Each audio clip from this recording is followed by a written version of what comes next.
Shalom, shalom para você que me assiste. Seja muito bem-vindo, muito bem-vinda aqui no canal do Ministério da Restauração. Eu sou a professora Cássia Pereira e no vídeo de hoje nós vamos dar continuidade aos estudos que nós estávamos tratando no primeiro vídeo, quando nós falamos da preparação de Yeshua para o seu ministério. Nós abordamos ali alguns aspectos bíblicos e teológicos, desde o seu nascimento, passando pelas práticas judaicas da circuncisão, também passando ali por alguns aspectos a respeito da mãe, né, os 40 dias de resguardo que Maria teve que cumprir segundo a lei mosaica. Terminando então este período aí da purificação de Maria, eles retornam, a intenção pelo menos foi essa, né, de retornar de volta para a Galiléia. Eles estavam saindo da região da Judéia, né, depois do censo ordenado por Herodes. Então foi quando o anjo Gabriel aparece para José e diz para ele que ele não pode voltar para a Galiléia, porque Herodes tinha a intenção de matar Yeshua. Então eles voltam, eles mudam a rota, né? E eles descem para o Egito e eles se estabelecem no Egito por um tempo.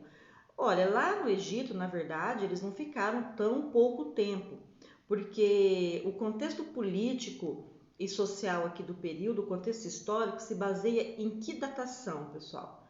No período do Império Romano, onde Herodes o Grande era o imperador aqui de toda a região da Judéia, da Galileia, né? Da região da Síria e tudo mais ali. Acontece o que então? Quando ele ficou sabendo da fama que havia nascido um rei, que seria o rei sobre Israel, ele temeu muito essa situação. Então é quando ele manda matar todas as crianças abaixo de 2 anos. Esse período aqui é de Herodes o pai, né? Herodes o Grande. Ele vai governar essa região toda aí por quase 40 anos.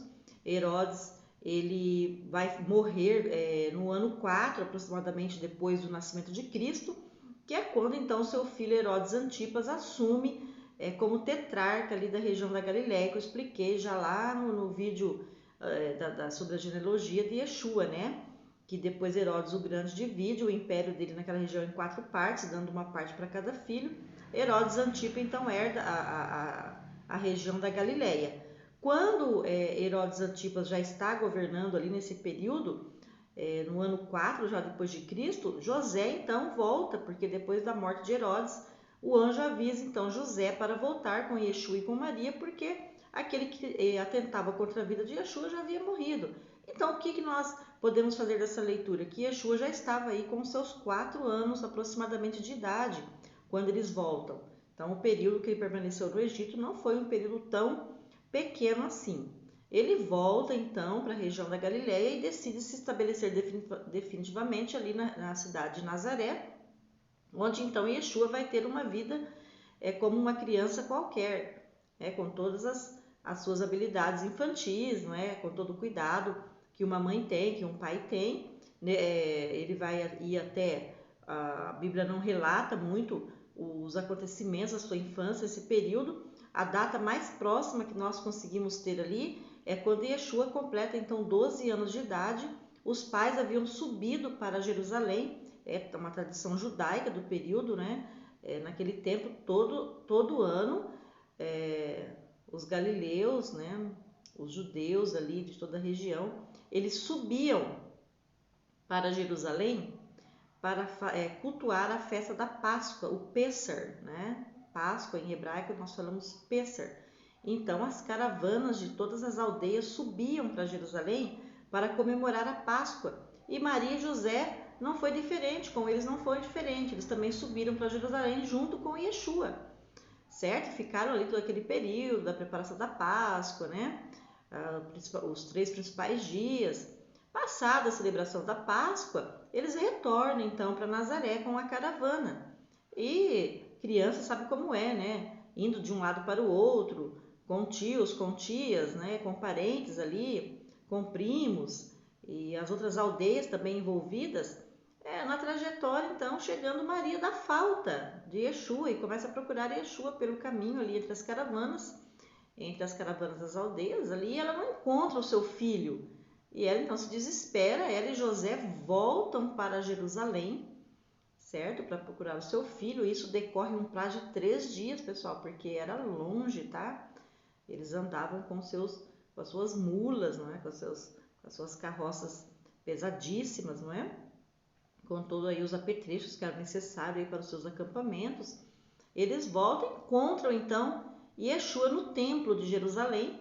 Ali ele vai assistir os rabinos da época darem as aulas, né, sobre a Torá. Era uma tradição e é uma tradição até hoje no contexto judaico. Quando o menino aí faz os seus 13 anos, eles fazem a celebração da iniciação do menino nos estudos, né? A menina aos 12 anos, o menino aos 13, o bar mitzvah que eles falam, né? Então tem toda essa preparação, é necessário escolher um texto, estudar a Torá, ler em hebraico, né? Ou em aramaico na época, fazer toda uma defesa aí da parte bíblica que essa criança escolhe, né, para ser aí a introdução dos seus estudos na Torá. E o que Yeshua faz? Ele está justamente num momento de erudição ali, ouvindo os doutores da lei, e ele começa a fazer perguntas muito aprofundadas, né, de bastante complexidade, que para a idade, né, para o contexto da época, já não era natural. E os rabinos, então, ali, eles ficam surpresos, né, com essa inteligência, com essa capacidade, com essas perguntas, e ele também acaba por dar aula. Ali ele vai dar uma aula sobre a Torá, sobre a lei mosaica, e ali eles percebem que já existe nesta criança algo de sobrenatural, né? Devido ao seu conhecimento, à sua sabedoria. Eles dialogam entre eles. Que sabedoria é essa aos 12 anos que vem ensinar até os eruditos do templo de Jerusalém? Então, quando Maria e José encontram Yeshua no templo, eles questionam: meu filho, o que você está fazendo aqui? Ela vai questionar o que você está fazendo aqui, o pai também. E ele responde o quê? Porventura não estou eu aqui cuidando das coisas do meu pai? Então, que leitura nós podemos fazer aí? Que aos 12 anos, provavelmente ele já havia recebido alguma revelação muito pessoal da parte de Deus, e aí enviado pelos seus emissários, que são os anjos, porque se aos 12 anos ele dá essa resposta, que ele tem um pai no qual está cuidando dos interesses do reino desse pai, é porque ele já tinha ali então de antemão alguma experiência, alguma revelação, já que a Bíblia não nos traz. Não sabemos o motivo, mas isso não é revelado em detalhes. Então ele não foi, eu vou aqui até disponibilizar para você, você vai poder ver aqui na tela agora o primeiro slide que eu vou disponibilizar e vou ler aqui com vocês o que diz aqui o slide. Bom, os aspectos da revelação de Deus a respeito da infância de Yeshua. Será que Yeshua foi realmente uma criança normal? Por que ele crescia em sabedoria e em estatura diante dos homens? Qual era este o favor dos homens e de Deus que era com ele? Que favores eram esses que Yeshua alcançou? Então, podemos ver aqui alguns aspectos bastante relevantes, né? E vamos tratar aqui um pouco desses fatores. Bom, voltando aqui ao nosso comentário, a narrativa bíblica diz que ele alcançava os favores dos homens e de Deus. Isso requer alguma reflexão, não é? Acredito eu aqui, na minha análise, que isso tem a ver com uma questão comportamental, não é? Ele era então, aqui pelas características dos favores dos homens, um cumpridor da lei mosaica, cumpridor da Torá, cumpridor das tradições judaicas, porque ele não tinha conflito, né? A narrativa bíblica não traz aqui para a vida de Yeshua durante a sua infância e a sua pré-adolescência nenhum fato narrativo de conflitos sociais ou comportamentais ou de relações interpessoais. Então, acreditamos aqui que, como um bom judeu que ele era, ele cumpria à risca todas as suas tradições, né, de família. Era provavelmente uma pessoa gentil, uma pessoa educada, uma pessoa inteligentíssima. Exerceu sim a profissão com o pai dele. A Bíblia diz que ele era um carpinteiro, né? Trazendo para os dias de hoje, o pai dele era um construtor também, porque a carpintaria envolve também casas, construções de casas de madeira, a fabricação de móveis, tudo aquilo que envolve o trabalho, o talho, né, a obra de arte com a madeira. Então ele exerceu sim como um filho primogênito, porque o filho primogênito ele herdava os bens do seu pai, seguia a carreira do seu pai e cuidava então dos seus irmãos, né? Ele ficaria responsável. Eu disse que naquela época alcançava-se a maioridade aos 30 anos, ele permaneceu na casa dos pais até os 30 anos, que é quando então ele se desliga dessa obrigatoriedade, né? Abrindo mão aí, vamos dizer aí, entre aspas, assim, da sua primogenitura humana aqui no contexto de família, né? Ele não vai assumir daí essa responsabilidade de cuidar dos bens, nem de cuidar dos irmãos, tanto que você vai ver ele passando esta responsabilidade para o apóstolo João lá na cruz, quando ele estava lá. Veja, a Bíblia não fala que ele passou essa responsabilidade para qualquer um de seus irmãos, não temos essa indicação assim claramente nas Escrituras, isso aí é estudado um pouco mais à parte em contextos históricos. Mas veja bem, pessoal, quando ele estava na cruz, que ela fala meu filho, né, que Maria fala meu filho ali desesperada, ele fala para ela, mulher, eis aí o seu filho. Ele aponta então João, né, o apóstolo João, dizendo que João era o filho. Isso nos indica o quê? Que ele está passando para este apóstolo, que foi o apóstolo que ele tinha muito amor, passando para João o encargo de cuidar da mãe que já era viúva, certo? E depois, por que ele chama ela de mulher então? Ele vai chamar ela de mulher porque ali ele está mostrando para ela que acontece um rompimento definitivamente familiar no contexto humano. Naquele momento na cruz, se preparando aí para sua morte, poucos minutos antes de morrer e depois ressuscitar, ele está dizendo para ela que ele é Deus, né? Que ali ele já não é Yeshua, o filho, mais neste sentido para ela, que ele estava então rompendo ali os laços com ela para poder partir, né, para poder ressuscitar. E depois que ele ressuscita, ele ainda, a Bíblia diz que ele fica aí por quase 40 dias, né, se apresentando para as pessoas, não podendo ser tocado, até que ocorre a sua transfiguração aos céus. Então ali ele estava dando um contexto, ele estava cumprindo ali, pessoal, a tradição que a sociedade exigia, dizendo para quem é que ele estava passando a responsabilidade de filho mais velho, que foi para João. E também ele disse para João, João, eis aí a sua mãe. Então, tanto ela deveria aceitar João, enxergar João como filho, como também ele enxergá-la como mãe. Tanto é que depois disso Maria vai ficar com João, vai morar com João, ou João vai para a casa dela, né? Independente, mas ela vai ficar com esse apóstolo, certo? Vivendo aí em família com ele, tá? E depois da morte de Yeshua, ela vai para o ministério com os discípulos de Yeshua, como eu já expliquei nos vídeos anteriores, e vai trabalhar normalmente aí no ministério junto com as comunidades. Nós vamos agora trabalhar o slide número 2, vamos ver o que nós temos ali para trazer para vocês. Nós vamos tratar aqui, voltando aqui para o nosso slide, eu vou tratar aqui sobre o batismo de João Batista, né? O batismo de Jesus por João Batista. Então eu vou ler com vocês aqui esse aspecto. Os aspectos históricos está no em Lucas capítulo 3. Os aspectos históricos, sociais e religiosos no tempo de João Batista. O que estava acontecendo ali nesse período, tá? Quem foi João Batista? Por que Jesus se submeteu a João Batista se ele era maior do que ele? Isso é um fato importantíssimo para se compreender nas Escrituras.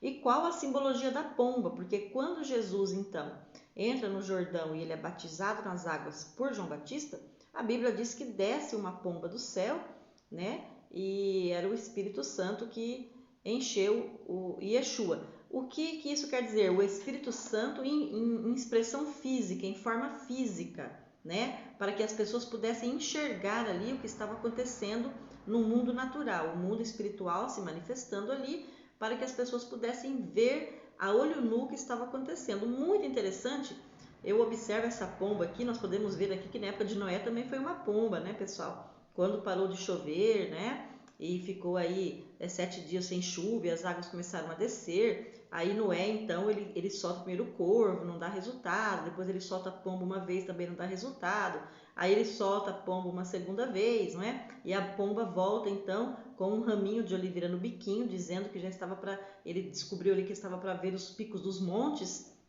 não é? E depois ele solta a pomba uma terceira vez e ela já não retorna mais, porque com certeza ali ela já encontrou terra seca. Então veja, lá em Noé nós temos a manifestação da pomba, soltou o corvo, soltou a pomba. Nós temos em Elias ali a manifestação dos corvos que vinham trazer pão e carne para Elias no deserto, né? E depois nós vemos aí essa pomba descendo sobre Yeshua, simbolizando aí o Espírito Santo atuando sobre a vida dele, capacitando. Primeiro aspecto, pessoal, o que é o batismo, né? Porque o que simboliza o batismo, descer as águas, ser batizado? O batismo nada mais é do que um testemunho público, tá? Da aceitação da fé em Deus e a aceitação do seu reino. Se eu morrer, aceitar Jesus como meu Salvador e não tiver descido as águas do batismo, eu perco a minha salvação? Não descer as águas do batismo compromete a minha salvação? Evidentemente que não, tá? O batismo nas águas, ele não é uma condição de salvação. Fica aqui um aspecto também para vocês refletirem, principalmente no contexto católico romano, que tem por costume batizar as crianças na pia batismal, uma tradição dessa doutrina eclesiástica romana, não é? Que vem aí de longos séculos, entendendo-se que se a criança não fosse apresentada e batizada ali, ela seria pagã, né? Não seria reconhecida, e nada disso é bíblico, não é verdadeiro isso. Batizar ou não batizar a criança independe, até porque a criança não tem pecado, tá? A Bíblia fala que até o entendimento da sua vida juvenil, nós podemos entender aí até os seus 11, 12 anos, 13 anos, a criança não tem assim muita concepção dos fatores de pecado que compromete aí uma salvação. Tem concepção de certo e errado, mas a concepção de pecado, no sentido de perder a salvação, isso não está muito assim desenvolvido na mentalidade de uma criança, viu, pessoal? Então, o testemunho, o batismo, ele não é condição de salvação absolutamente. Tá? O batismo, ele é um testemunho público da sua fé, certo? Então, Yeshua foi para dar o exemplo. Ele estava se batizando para dizer que ele acatava as profecias, o cumprimento das profecias sobre ele, sobre João Batista, e descia as águas do batismo para dar esse testemunho e para fechar de uma vez por todas essa autoridade do ensinamento de João Batista, certo? E João Batista, ele fica até de certa forma assustado, né? Você é maior do que eu que devo ser batizado por você. Por que você vem aqui para que eu lhe batize? O que Yeshua responde para esse profeta? Lembrando que João Batista é o último profeta do tempo de Yeshua, tá? Vai ser o último profeta ali antes do ministério de Yeshua, tá? Então, o que Jesus responde ali para ele? Ele fala assim para ele: assim será para que se faça justiça, deixa assim por enquanto. Então ele está dizendo que o que significa justiça no hebraico, na tradição judaica, significa o cumprimento, a aplicação da lei de Deus na realidade, na ação prática. Então ele está dizendo assim para João Batista: já foi escrito sobre isso lá no livro de Isaías, no capítulo 40 e no verso 3, você vai poder localizar Isaías falando de João Batista, a voz que clama no deserto, que anuncia, né, aquele que há de vir, aquele que há de anunciar o reino de Deus. Então, como já havia toda uma pré-anunciação da pessoa de Yeshua e também já as profecias a respeito de João Batista, o que Jesus faz? Ele dá cumprimento a essas profecias. Por isso que ele se sujeita a João Batista, porque naquele momento era necessário fechar a profecia, dar cumprimento a ela. Então ele se sujeita a João Batista, mesmo sendo maior que ele, mas ele se sujeita ao sacerdócio profético, ao ministério profético de João Batista, porque já estava escrito lá nas profecias que seria assim. Então ele respeita a lei de Deus e ele cumpre, porque sempre ressaltando aqui, Yeshua nunca anulou nenhuma lei do reino de Deus, nunca anulou. Qualquer doutrina teológica, ensino teológico, doutrina eclesiástica, doutrina religiosa, que trabalha esse conceito de que a lei foi anulada, que Jesus anulou tudo e cumpriu tudo, isso é o maior equívoco bíblico que possa ser ensinado para alguém na face da terra a respeito das Escrituras. Nunca houve nada disso. E Yeshua, sim, cumpriu todos os requisitos, cumpriu todas as leis. O que nós temos hoje, que nós podemos debater com muita tranquilidade, são as leis referentes ao templo, as leis de sacrifício, as leis, o sacrifício das ofertas, as ofertas queimadas, a morte de animais. Lógico, quando ele vai para a cruz, que ali ele é sacrificado como Cordeiro de Deus, que ali na cruz é derramado o sangue dele, ali ele se fez Cordeiro de Deus em sacrifício por nós. Então, todas essas ordenanças e essas leis menores de sacrifício se cumpriram em Yeshua. Agora, as leis morais de Deus, nenhuma delas foi anulada e nenhum mandamento de Deus também não. Do primeiro ao 10º mandamento, todos eles estão em pleno vigor, viu? Em pleno vigor. Nenhum deles foi anulado por Yeshua absolutamente. Então, voltando aqui, ele tem então essa resposta para João Batista, porque ele é um homem que veio para dar cumprimento às profecias se cumprem nele, certo, pessoal? Então, quem que é João Batista? Existe aí um certo parentesco. Então, se nós voltarmos lá no tempo, nós vamos entender que os pais de João Batista foram Zacarias e Isabel. Zacarias, ele era um sacerdote do templo judaico. Eu vou disponibilizar aqui o slide para que você possa ler antes de eu continuar explicando, para que você possa ter uma visão melhor. Bom, esse slide que está aparecendo aqui para você, onde está escrito sobre o contexto político, Herodes, rei da Judéia. Isso aqui é muito importante entender. Por quê? Voltando no tempo agora, porque eu sempre falo assim, nós temos que voltar na origem para entender certas coisas, né, de forma mais clara, né? Então nós temos que voltar aí no período. Eu gosto muito desse trânsito aí, vocês já estão se acostumando aí com as minhas aulas. Então, o que acontece ali, pessoal? Isabel e Zacarias, eles já eram idosos. Ela não tinha filho, ela era estéril, tá? Naquele tempo, uma mulher não possuir filhos simbolizava que havia uma maldição em família. Por que que a Bíblia faz questão de dizer que Isabel e Zacarias eram um casal justo, de pessoas justas diante de Deus? Significava dizer que não havia nada na família deles, nem nos antepassados, nem naquele momento que pudesse caracterizar qualquer maldição no sentido de ela não poder ter filhos, tá? Então ali para eles era um mistério que eles não entendiam muito bem o que estava acontecendo.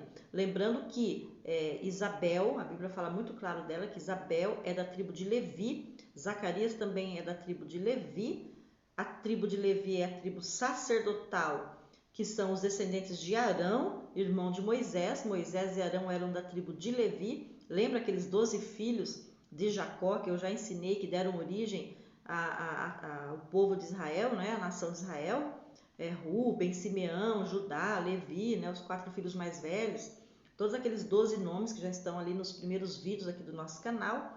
Então, Levi é uma tribo que Deus vai separar dentre as 12. Esta tribo não vai exercer trabalhos físicos, não vai trabalhar para se sustentar. É uma tribo que sempre será sustentada pelas outras 11 tribos restantes, porque ela é uma tribo que vai ser separada somente para o exercício sacerdotal, para os sacrifícios do templo, para as ofertas, para o Santo do Santo. No futuro aqui nós vamos dar sobre o tabernáculo, vocês vão entender bastante sobre isso.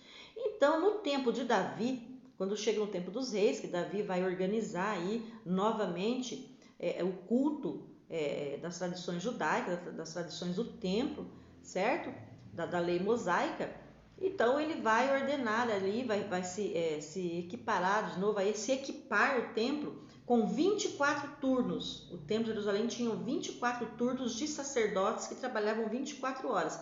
Cada turno sacerdotal trabalhava em média 2 semanas, depois trocava aquele turno sacerdotal. Zacarias era de um destes turnos, era de um dessa equipe de 24. Aqui no texto eu coloco para você que ele era, né, do turno de Abdias. Então era neste momento que aconteceu aí um fator, porque Zacarias estava então no templo, tá? No período do seu turno, e o anjo então aparece e diz que Isabel vai conceber. Então nós vemos vários milagres aí no decorrer de toda a genealogia, né? Você vai ver aí Sara, esposa de Abraão, recebendo a gravidez da parte do Eterno de forma sobrenatural. Você vai ver aí Rebeca, esposa de Isaac, né? Raquel também. Depois você vai ver aqui a questão de Isabel, a questão de Maria. São muitos casos que tem nas escrituras de Deus concedendo, Deus abrindo a madre das mulheres para provar que o fato delas não terem aqueles filhos não tinha nada a ver com maldição, viu, pessoal? Tá? Então, foram casos, assim, momentos proféticos das Escrituras. E ali aconteceu com Isabel. Então, quando o anjo anuncia para Zacarias que ela vai conceber, ele faz só uma pergunta. Nada muito relevante, mas nós já somos tão idosos, né? Por conta disso, ele ficou mudo. O anjo falou assim, por conta da sua incredulidade, desse questionamento, porque para Deus nada é impossível, ele vai responder então, ele vai ficar mudo até o nascimento de João Batista. Então, João Batista é filho de Isabel, Elisheva no hebraico, e de Zacarias, tá? Isabel era parente de Maria. Quando Maria fica sabendo da gravidez de Isabel, ela vai visitar então. Aparentemente, parece que pela idade de Isabel, pode ser que ela tenha sido tia de Maria, tá? Por parte da família de mãe, alguma coisa assim, tá? Porque da parte de José nós não conseguimos detectar, certo? Tanto é que ela era de uma outra tribo, inclusive, né? E José era da tribo de Judá, o pai de Yeshua, tá? Então, não vemos ali um parentesco da parte de José. Pode ser que venha aí das irmãs de Maria, certo? Então, Maria já estava grávida. Maria já havia recebido a notícia da sua gravidez. Depois, né, que Maria, depois que Isabel, então, tem esse anúncio aí da gravidez, Isabel, a Bíblia fala que ela vai ficar 5 meses de cama, ela não fala que vai ficar de cama, ela fala que ela não vai sair de casa, de dentro de casa. Então, supõe-se, não é, que ela estava de resguardo com essa gravidez aí dentro de casa, tá? Significa dizer o quê? Provavelmente uma gravidez de risco, já tinha uma idade avançada, ficou acamada. Então, pode ser que seja por este motivo que Maria sobe, então, até a cidade da sua tia Isabel e fica com ela todo este tempo, tá? Quando ela sai de lá, a tia já está com 6 meses de gravidez, viu, pessoal? Então, João Batista, ele nasce alguns meses antes de Yeshua. Então, eles têm um certo parentesco, ele é poucos meses mais velho do que Yeshua. E depois ele é criado no ofício também, sacerdotal, com toda certeza ali. E ele então, por algum motivo, a Bíblia não é tão clara, ele acaba crescendo e desenvolvendo o ministério profético. E ele vai então para o deserto e a Bíblia diz que ele se alimenta de mel e de gafanhoto, né? O gafanhoto ele é um alimento que está previsto na lei de Levítico, tá? Então ele não era algo condenável, nem profano, nem imundo. Então se podia comer o gafanhoto. Dizem os especialistas que quando você frita e tosta o gafanhoto, ele tem um sabor parecido com o do camarão, né? Então ele comia o gafanhoto, tem muita proteína, né? Segundo as pesquisas. E o mel, né? E ele vestia a sua túnica de pele de camelo e um cinturão de couro. Olha lá, essa roupa faz referência aos tecidos que cobriam o tabernáculo, tá? Então aquele cinturão de couro dele, aquele tecido de pele de animal, faz referência àquilo que cobriu o tabernáculo. É uma referência ao ministério profético de João Batista. Por causa destes detalhes que Yeshua se sujeita ao batismo com João Batista, porque ele reconhece esse ministério profético que já estava previsto desde o tabernáculo, previsto em Isaías. Então ele respeita, por isso que ele fala, por uma questão de justiça, vai ser assim por enquanto. Então eu vou me sujeitar a você por enquanto. Por quê? Para que se cumpra a Torá, para que se cumpra a lei do meu pai, né? Então ele era extremamente obediente e muito zeloso aí com os detalhes da lei de Deus e conhecedor, né? Porque ele se encarna homem, né? Ele desce do reino dos céus e se encarna homem. Ele conhecia, esteve com o Pai durante todo o tempo, desde a criação do mundo. Conhece todas essas coisas.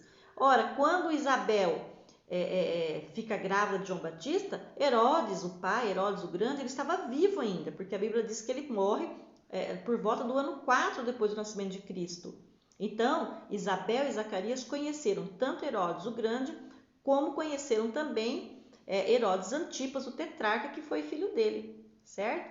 Então, esses são aspectos interessantes aí de um período mais avante do ministério de Yeshua. Então, resumindo a nossa aula, eu quero dizer aqui para vocês que esses foram alguns aspectos bíblicos relevantes aí das tradições que deram início à trajetória de Yeshua a partir dos seus 12 anos, né, quando ele estava no templo. Depois aí esse episódio fantástico com João Batista, né? O batismo dele, Expliquei aqui com bastante relevância para vocês que o batismo não é condição de salvação, se morrer sem batismo não tem problema, o importante é aceitar Jesus como Senhor e Salvador, se arrepender dos pecados, né? Se der tempo, né?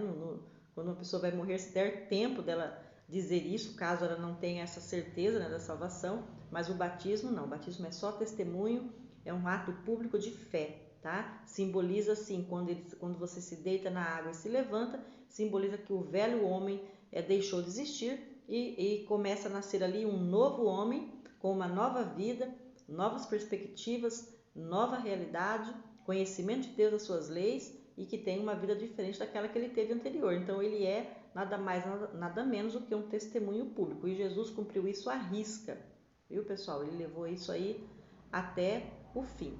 Então eu espero que na aula de hoje vocês possam ter aí, para quem caso não tenha esse conhecimento ou nunca leu essas passagens, que possa ter sido mais fácil para você então compreender, tá? Todos os slides ficaram aí disponíveis para você, você pode pausar, copiar aí se você quiser, ok, pessoal? Espero que eu tenha abençoado a vida de vocês. Vamos aí dar continuidade nas nossas aulas, vamos passar aí por algumas reformulações aqui para frente. Trabalhei bastante com slides com vocês, para que vocês pudessem aí ter uma visão no tempo e no espaço de um contexto um pouco mais complexo, então era necessário ver aí alguns slides, tá? Nas próximas aulas, então, nós vamos entrar diretamente aí daí nas análises de textos bíblicos e vamos dar aqui aulas diretamente de textos bíblicos para vocês, tá bom? Shalom para você e até mais!